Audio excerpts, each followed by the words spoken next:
Resuming debate, reprise de débat. L'honorable député de Longueuil, Charles Lemoine. Thank you, Madam Chair, for the opportunity to speak on the Department of National Defense main estimates for 2016 and 17. I want to take up a point that has been made by our Honourable Minister on previous occasions. He has said, the most sophisticated and important weapon system the Canadian Armed Forces have are the men and women wearing the uniform. Madam Chair, I could not agree more. As the mother of 2 sons currently serving, I may, however, be a bit biased. The members of the Canadian Armed Forces are among the finest citizens, men and women who have volunteered for a life of service, who have taken an oath of allegiance to our Queen and her descendants, who have sworn to protect their country and its citizens, even if it cost them their lives. We have seen ample demonstration of their commitment to this ideal over the past several years. The decade-long mission in Afghanistan reminded all Canadians that service members undertake great sacrifice, risking injury or even death in defense of our interests around the world. Too many members of the Canadian military lost their lives as a result of the operations in Afghanistan. And as we saw, following the death of Sergeant Andrew Dwang last year, the public support for our men and women in uniform has not diminished. And while I sincerely hope to never have to see again the sight of so many ordinary Canadians lining the highway of heroes, paying their respects to our fallen brothers and sisters, it is truly moving, Madam Chair. Our military members also stand on guard to protect us at home, whether it's to help Canadians in distress, as we are seeing most recently in Northern Alberta, or as part of their daily duties. The men and women who make up the Canadian Armed Forces are our most valuable asset. The military's focus on excellence begins, rather appropriately, at the beginning, from the moment its members are first recruited. Canadians can be proud that their military is one of the most well-educated and well-trained forces in the world. La formation militaire est loin d'être facile. Elle a été conçue et dirigée de manière à obtenir les meilleurs résultats possibles dans des conditions particulièrement difficiles et dynamiques. La formation est professionnelle et les nombres d'enseignements sont élevés, particulièrement pour les officiers. L'accent s'est remis en particulier sur l'amélioration de l'entraînement à l'intention des réservistes de l'armée à la suite du récent report du vérificateur général. Ils font partie intégrante de plusieurs communautés au Canada. Ces citoyens soldats ont renoncé à leur soirée et à leur fin de semaine afin de s'entraîner. En plus, des défis qui représentent leur service à temps partiel, bon nombre d'entre eux ont servi avec distinction lors d'opérations à domicile et à l'étranger. Ils ont combattu et versé leur sang à côté des membres à temps plein et ils méritent notre appui. Le ministre a indiqué qu'il a entièrement appuyé les recommandations du vérificateur général visant à améliorer le recrutement, la rétention du personnel et l'entraînement. Et la taille maximale de la première réserve sera accrue. La rémunération et les avantages sociaux ont fait l'objet d'une révision et les possibilités d'entraînement et de développement seront améliorées. Je sais que le ministre de la Défense nationale souhaitera vivement régler cette question, puisqu'il lui-même est ancien réserviste. Madame la Présidente, les Canadiens peuvent aussi être fiers de la façon dont leur armée reflète leur pays. Notre armée fonctionne dans les 2 langues officielles et le bilinguisme est une condition pour être promu à des postes de commande. Nous avons une armée qui est ethniquement diversifiée. Nous avons une armée qui ne pratique aucune discrimination basée sur l'orientation sexuelle et qui appuie les militaires qui souhaitent changer de sexe. Nous avons une armée qui respecte les exigences religieuses et culturelles, comme le port du turban ou du hijab, et qui a été l'une des premières à intégrer et employer les femmes dans tous les postes et dans toutes les opérations.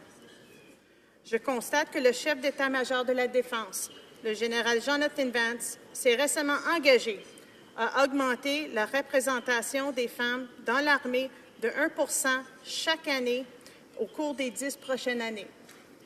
Madame la Présidente, si vous examinez tous les grades au sein des Forces armées canadiennes, des commandants de tous les grades, vous remarquez des personnes des deux sexes, de diverses couleurs et de toutes les croyances, chacun servant fièrement. Cette diversité constitue une source de force et c'est cela qui rend notre armée plus efficace. Nous avons certainement appris cela en Afghanistan, où nos forces intégrées et incomparables ont été plus à même d'interagir avec les communautés, de gagner la confiance des citoyens de la région, mais aussi de profiter des précieuses connaissances des femmes et des enfants. L'augmentation des forces intégrées au sein des Forces armées canadiennes a amené son lot de défis, incluant le problème d'inconduite sexuelle, un fléau présent au Canada et partout sur la planète. Le chef d'état-major de la Défense en a fait une priorité organisationnelle, acceptant les 10 recommandations formulées dans le rapport de 2015 de Marie Deschamps, ancienne juge à la Cour suprême du Canada. Le lancement de l'opération Honor visant à éliminer les comportements sexuels inappropriés et préjudiciables au sein des Forces armées canadiennes. Cela s'est traduit par un niveau plus élevé de vigilance et le renforcement de la diligence ainsi que par l'amélioration du soutien aux victimes, incluant la création du premier centre d'intervention sur l'inconduite sexuelle, la formulation des politiques plus modernes et une meilleure formation pour tous les membres. Toutes ces mesures sont soutenues par les allocations figurant dans le budget principal des dépenses. Le but est clair: assurer un environnement professionnel, respectueux pour tous les membres des Forces armées canadiennes qui protègent généreusement notre nation. Madam Chair, I will touch briefly on one last matter related to military personnel, the care given to ill and injured members. The Canadian Armed Forces maintains its own world-class healthcare system for its members and provides support to their families as well. All told, more than $1.2 billion in the main estimates goes towards the care, morale, and well-being of our men and women in uniform. The risk of injury, whether mental or physical, can never be completely eliminated from military operations. And the health professionals of the Canadian Armed Forces are dedicated to ensuring members receive the best possible treatment when they need it. We ask much of our men and women in uniform and of their families. We ask them to defend their country, to serve for long periods in far-flung regions of the globe, away from their families. And if necessary, we ask them to put their lives on the line. We ask much of our men and women in uniform, and we owe them much in return. As we review these main estimates, let us keep that fact in mind. Thank you.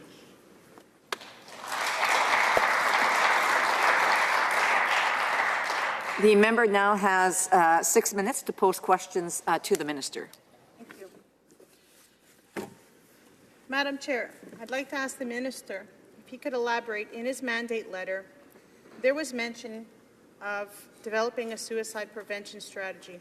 Now, as a family member of active members of the Canadian Armed Forces, this is an issue that, as you can imagine, is of great concern to me and to many Canadians watching tonight. So I asked the minister if he could provide us an update on the strategy to develop a suicide prevention initiative. Thank you. The Honourable Minister of National Defence. Madam Chair, I'd just like to thank the Honourable Member for her moving words and everything that we do here today. It definitely puts it into perspective. This is probably one of the most important aspects of what we do, the challenges that our men and women face. They come into certain challenges. We train them for physical, but the mental side is more challenging. I'm working very closely with the Associate Minister, who's also the Minister of Veterans Affairs, on a strategy for mental health. We're putting, in total, we have the military personal health care system will be $696 million, but it's not the dollars that matter. It's a strategy that we will be creating, and hoping to announce that as time goes on. Thank you. L'honorable député de Longueuil-Charlemagne. Thank you, Madam Chair. We've heard in the past little while about sexual misconduct in the military, a very serious situation. I'd like to ask the Minister if he could elaborate on how much money in the main estimates is devoted to Sexual Misconduct Response Centre that was mentioned in the Défense report, if the centre is actually functioning at this time, and when we could possibly receive an update on this. Thank you. The Honourable Minister of National Defence. Yeah, Madam Chair, the confidential sexual misconduct response center, the money allocated is $2.2 million. But there's much more work that also is being done through the chain of command beyond the center, because this type of behavior needs to be completely eradicated from the Canadian Armed Forces. We've had the 156 identified themselves as Canadian Force members. Of that, 246 individuals contacted the center, of which 156 identified themselves as members, and 34 made contact in regards to sexual assault, and 20 sexual misconduct investigations have been started by the NIS. Thank you.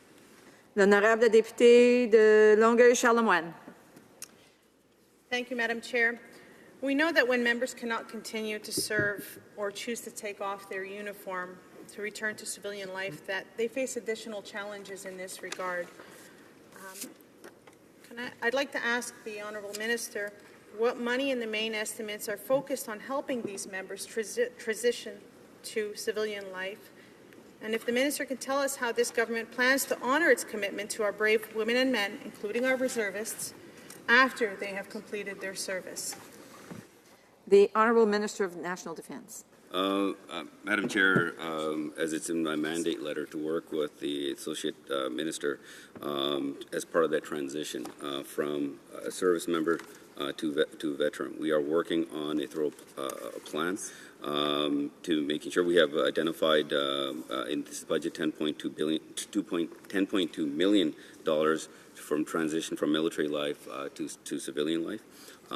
We do need to make it easier and for a member to get into civilian life, because it does pose considerable challenges. Thank you. The Honourable Member for Longueuil-Charlemagne. Thank you, Madam Chair. We've heard a lot about the stress that our brave women and men are under when serving. We've heard a lot about PTSD. We know there's a lot more work that needs to be done in this regard. I'd like to ask the Honourable Minister if he could update this House on what he's doing to prevent and treat operational stress injuries or PTSD amongst our members. Thank you. The Honourable Minister of National Defence. Madam Chair, currently there are over 400 full-time mental health workers available to the Canadian Armed Forces members, and more are being hired. In addition, we're making sure that as members go on operations, they come back and get the post-deployment mental health training that is called decompression. There's many aspects that needs to be done, but we also need to understand there's a very uniqueness to each one, and we are working very hard to address this issue. Thank you. You have time for a very brief question. As you can imagine, as a parent, I'm very concerned about force protection measures taken to protect our members across Canada, both on bases and at recruitment centres. Could the Minister elaborate on what is being done to keep them safe? Honourable Minister of National Defence, a very brief answer, please. Madam Chair, the threats to our members and our bases are constantly assessed. And the Chief of Defense Staff and I have had discussions on this. If there's something that does change, he does notify me. However, I can assure all the committee members here that we take this extremely seriously. However, the actual measures are always remain confidential for obvious reasons. Thank you.